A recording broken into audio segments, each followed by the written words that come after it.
Welcome back, guys. 7:51, and joining us on the line this morning, we have Robbie Breaux. He is with Robbie Breaux and team. We're talking all things real estate this morning. Thank you so much for joining us. We're happy to have you.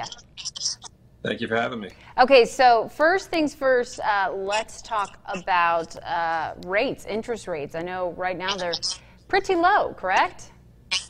And historically low. We are Yes. seeing 2.875% on a 30-year fixed as of today.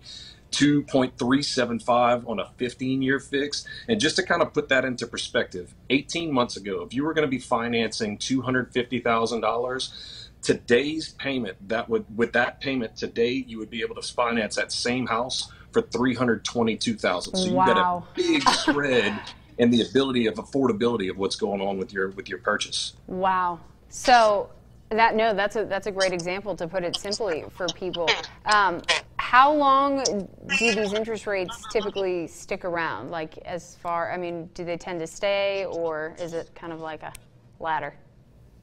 So right now we're in the middle of election year, and this is my fifth one through it now, and we typically see that interest rates hold during the election year. Now, obviously, this is a pandemic, and nobody's ever seen any of this happen before, and that's actually the cause of what some of these rates are coming, and it's been stimulating the economy that way. But we should be able to see at least through the end of the year, possibly the beginning of next, that we should see rates this low. So take advantage. Okay. So how about the future of the market?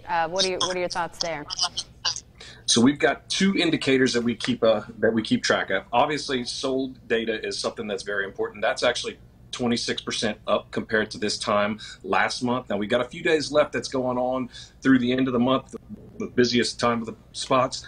But the leading indicator, the first one, is the new homes coming onto the market. Think about the sign that's going into the yard. That's down 3%. So the supply is slightly down. The next indicator is the homes that are coming off the market. That's when a buyer and a seller have a meeting of the minds on price, terms, etc.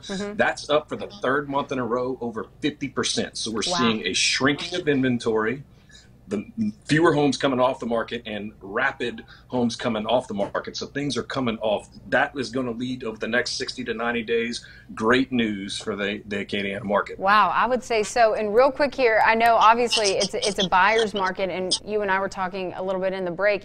It's a seller's market as well, correct?